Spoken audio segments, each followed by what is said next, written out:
Yes, ready, start.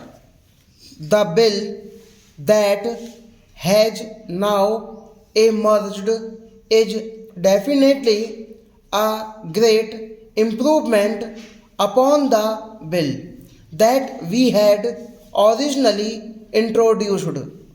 Sir, the basic effort in this bill has been threefold.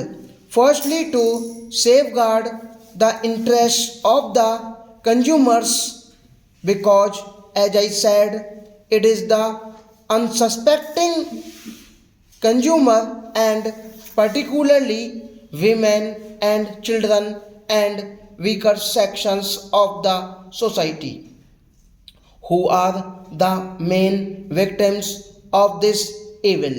Secondly, it is to prevent undue harassment to the trader, whether it is the producer or wholesaler or the retailer. Whereas we should certainly keep a very strict watch upon them, there should not be any cause for undue harassment. And thirdly, the act should be capable of effective implementation because there was a general feeling among the members of the committee that implementation had been lacking. These were the three major principles that were kept in mind by the committee in its deliberations. Sir, with your permission, I will very briefly put before the Honorable House some of the salient features of the bill that I have now presented. The finest point is that a distinction has been made between adulteration that is capable of easy detection by the eye and adulteration which is not.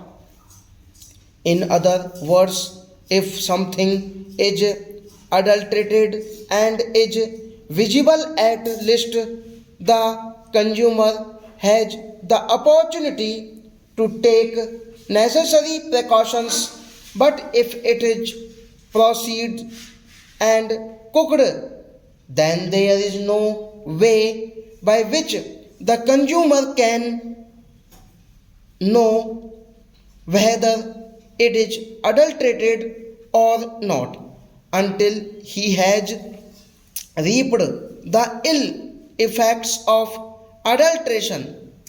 Therefore, we have redefined primary food and we have now for the first time introduced a graded system of punishments, a graded system of penalties. On the one hand, we have exempted altogether as a result of a lot of evidence that was brought before us primary food which is substandard due to purely natural causes in which there is no human agency and which is primary food, in other words, which is easily visible. In such cases, there is no penalty and it has been taken out of the act. At the other end, for deliberate adulteration, which can cause death or grievous injury, we have brought in punishments up to life imprisonment. So, what we have done is this: we have these five categories: primary food, adulterated due to purely natural causes is exempt. Then there is injurious and non-injurious adulteration.